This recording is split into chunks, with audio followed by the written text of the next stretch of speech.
다들 요즘 블로그 열심히 하고 계신가요? 솔직히 조금 지치신 분들 있죠. 좀 많을 거예요. 글 쓰려고 앉기도 귀찮고 한숨만 나오고 다른 사이트를 막 들락날락거리고 유튜브 영상에서 벗어나지 못하고 제가 그래요. 그런데 그런 불태기 상황 잘 생각해보면요, 여러분들 진짜 어떻게 보면 중요한 시그널이자 일종의 터닝 포인트가 될 수도 있다는 거 혹시 알고 계신가요? 자, 오늘은요, 블로그 권태기, 즉 불태기를 겪는 분들을 위한 마인드셋 영상을 한번 찍어볼까 합니다. 도움이 좀 될 겁니다. 제가 실제로 지난 11년 동안 아무도 시키지 않았고 아무도 강요하지 않았는데 저 스스로 블로그를 계속 해왔고요. 생각해보세요. 얼마나 많은 불태기를 겪었을지. 무려 11년이니까. 근데 매번 제가 어떻게 어떤 방법들을 통해서 버텨왔었는지 그런 얘기들을 한번 정리를 했고요. 그냥 뜬구름 잡는 얘기가 아니니까 한번 끝까지 재밌게 들어보세요. 불태기 첫 번째, 여러분, 불태기는요, 일종의 욕심이 생겼다는 증거라고 볼 수가 있습니다. 자, 그게 무슨 말이냐면, 사실 생각해 볼게요. 권태기에서 온 말이잖아요. 권태기라는 거는 내가 그만두고 싶다 이런 감정이 아니죠. 아, 나 이제 못하겠다, 진짜 못하겠고 이제 나 포기할래 라고 생각하는 게 권태기가 아니잖아요. 일종의 좀 더 잘하고 싶은데 근데 생각처럼 그게 잘 안 돼. 의지 박약이야. 혹은 의지 박약은 아니더라도 잘 해왔었는데 지금 뭐 바쁘기도 하고 다른 일로, 아니면 또 다른 힘든 일이 있다든지 그런 여러 가지 상황들 때문에 내 마음이 지금 좀 힘든 상태라는 게 권태기겠죠. 자, 연인 사이나 부부 사이를 한번 생각을 해볼게요. 우리가 권태기 왔다는 말이 나 이혼하고 싶어, 나 헤어지고 싶어, 그 얘기는 아니잖아요. 지금도 사랑하고 그리고 앞으로 계속 함께할 나의 소중한 사람이야 라고 생각은 하는데 뭔가 좀 지쳤고 힘든 상태를 의미하는 거잖아요. 블로그도 똑같아요, 여러분. 블로그 처음 시작할 때를 한번 떠올려 보세요. 초심을 떠올려 보는 거예요. 다들 처음 시작은 아마 비슷했을 겁니다. 처음에 누군가 내 블로그에 방문해서 한두 명이 글을 읽어주고 댓글을 달아주고, 그렇게 방문자 50명, 100명밖에 안 되는데 막 환호성을 지르고, 여러분 다들 그렇게 우리 성장했잖아요. 맞춤법이 조금 틀렸어. 혹은 내가 올린 포스팅이 좀 마음에 안 들어. 근데 우리 진짜 열심히 했잖아요. 왜? 그 당시에는 이 글이 맞는지 제목의 특수문자를 도배해도 막 예뻐 보이고 막 그렇게 순수했잖아요. 근데 지금 불태기 때문에 힘들어하는 지금을 한번 떠올려 보세요. 어때요? 방문자 수 조금 떨어진 거, 상위 노출 안 잡히는 거, 네이버가 죽어라 지수 업데이트 안 해주는 거, 그런 여러 가지들을 우리가 이제 많이 알게 됐어. 알게 됐기 때문에 힘들어진 거란 말이에요. 모르면 더닝크루거일 거라고, 아무것도 모르면 진짜 용감해지거든요. 근데 이제 너무 많이 알아버린 거야. 이 말은 뭐냐? 여러분의 기대치와 기준이 그만큼 올라갔다는 뜻입니다. 바꿔 말하면 그래서 불태기가 왔고, 자, 불태기가 왔다는 건 여러분이 그만큼 성장을 했고, 그리고 지금 성장을 하는 성장통을 겪고 있다라고 인식을 하셔야 돼요. 이런 생각의 패러다임을 바꾸는 것부터 한번 출발을 해봐야 됩니다. 11년을 돌이켜보면 그래요. 제가 불태기를 겪고 올라올 때마다 계속 뭔가 눈에 띄는 성장을 해왔었어요. 방문자 수가 점프업을 했든, 아니면 수익이 어떤 구간이 확 뛰어 올라가든, 이런 여러 가지 변화를 겪을 때마다 그 전에는 항상 저의 불태기가 있었다는 것. 불태기는 곧 뭐다? 성장통과 같다. 두 번째, 여러분의 목표를 다시 세워보시기 바랍니다. 자, 불태기를 겪을 때, 그리고 겪기 직전에 가장 위험한 걸 한번 떠올려 보면 이게 있어요. 바로 여러분은 숫자에만 집착하는 겁니다. 조회수, 방문자 수, 애드포스트 수익, 키워드 상위 노출 순위가 몇 위인가, 키워드의 검색량이 몇인가, 이런 숫자가 물론 불필요하다는 건 아니에요. 다 필요해요. 필요한데 여기에 너무 집착을 하는 순간 이미 불태기가 진행이 되고 있을 거예요. 이렇게 숫자에 집중을 계속 하다 보면 이렇게 됩니다. 내가 포스팅을 발행하는 그 이유가, 원동력이 내 경험을 나눈다 에서 결과로 인정을 받아야 된다, 숫자로 인정을 받아야 된다, 이렇게 프레임을 나도 모르게 바꿔버리고 있을 거예요. 자, 그렇기 때문에 이 시기에는요, 여러분, 목표 재설정을 꼭 하셔야 돼요. 방문자 수 1000, 2000 돌파. 자, 이거보다 1일 1포 꼭 발행하기, 내가 일기를 끄적거리더라도 하루에 하나씩 글을 써보는 습관을 놓지 않기, 이런 걸로 바꿔봐야 된다는 거죠.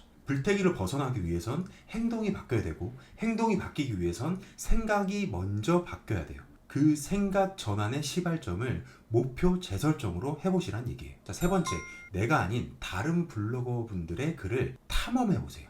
벤치마킹 아니고 탐험입니다. 그리고 긍정적인 회로도 돌아가지 않죠. 자꾸 부정적으로 사람이 바뀌게 되는 그런 경향을 띠죠.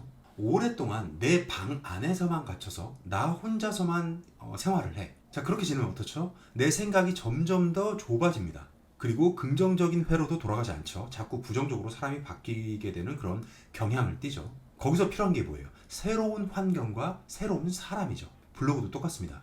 여러분, 내가 아니라 다른 잘하는 블로거 분들의 콘텐츠를 자주 보고, 꼭 잘하는 사람이 아니더라도 뭐 친해지고 싶은 사람이 될 수도 있어요. 혹은 내가 흥미롭게 읽을 거리를 제공하는 블로거의 글을 볼 수도 있고요. 처음에 그렇게 하는 거예요. 각 잡고 보는 게 아니라 며칠간은 그냥 재미삼아 보는 거예요. 유튜브에서 쇼츠의 바다에서 헤어나오지 못하거나 아니면 어떤 쇼핑몰에서 계속 들락날락 왔다 갔다 하는 그 시간이 분명히 있을 거예요. 이게 떼어놓을 수가 없는데 저도 있단 말이에요. 자꾸 집중력을 흐트러뜨리는, 그냥 멍 때리는 시간이지.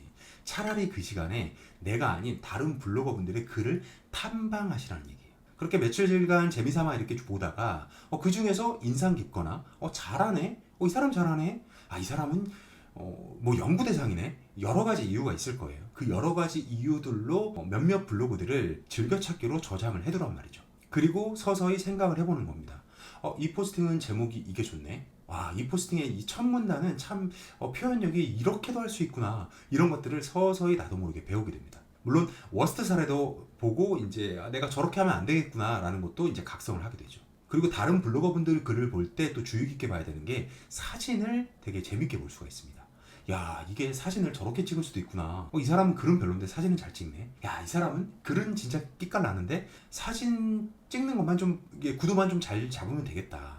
뭐 이렇게 스스로 막 이 사람을 컨설팅 하기도 하고, 이렇게 점점 더 다른 사람의 블로그를 보는 눈을 넓혀서 내가 블로그를 서서히 다시 즐기게끔 만들 수가 있습니다. 자, 이건 여러분 비교가 아니고 아주 물 흐르듯 자연스럽게 넘어가는 벤치마킹이 될 수도 있어요. 이렇게 전혀 다른 환경에 내 블로그를 대입을 해서 자꾸 즐겨 찾고 즐겨서 보다 보면 처음에 느꼈던, 초심에서 갖고 있던 그런 열정이 스멀스멀 다시 올라올 거예요. 네 번째, 실질적인 물리적인 환경도 바꿔야 돼요. 옛말에 그런 거 있잖아요. 엉덩이가 무거운 사람이 성공한다. 오래 앉아서 공부를 하고 하는 그런 끈기와 꾸준함을 반증하는 그런 말이죠. 이것도 약간 옛날 말 같은 게, 오래 앉아는 있는데 지금 우리처럼 그냥 뭐 AI가 돌려주는 글 쓰고 유튜브에서 벗어나지 못하고 넷플릭스 보다가 밥도 먹고 그렇게 계속 멍한 채로, 집중하지 못한 채로 그냥 시간이 쭉 흘러간다면 사실 굉장히 아깝죠.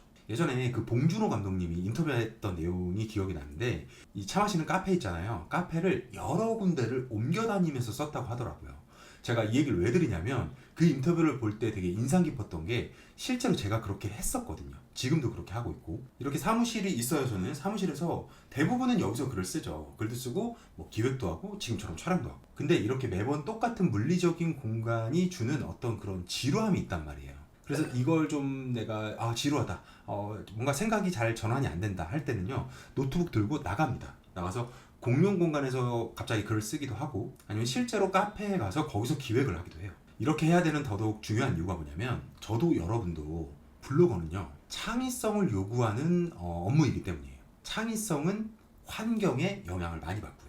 계속 같은 자리에 같은 시간에 그리고 매번 하던 그런 같은 패턴으로만 하게 되면 뭐가 굳는다? 생각이 굳어버리게 되는 겁니다. 평상시에 계속 집에서 글을 쓰셨다면 당장 오늘부터 노트북 들고 카페에 나가보세요. 예쁜 카페, 탁 트인 카페, 집중하기 좋은 카페, 어디든 좋습니다. 계속 옮겨 다니면서 해보는 거예요. 내가 주로 밤에 글을 썼어. 그러면 의도적으로 아침에 글을 써보는 방법도 되게 좋아요. 반대로 나는 주로 아침에 써. 그러면 저녁 늦은 시간에 감수성이 막 스멀스멀 올라오는 그 시간에 써보기도 하는 거야.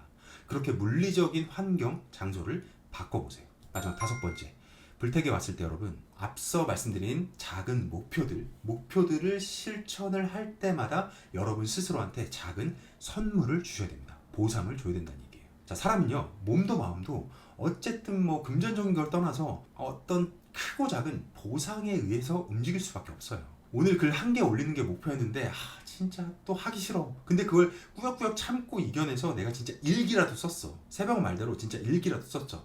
그러면 늦은 밤 캔맥주 하나 딱 까는 거야. 맥주 뭐 안 좋아하시는 분들은 뭐 좋아하는 거 있을 거 아니에요. 스스로에 대한 보상이. 스스로에 대한 보상은 그렇게 만들어주는 겁니다.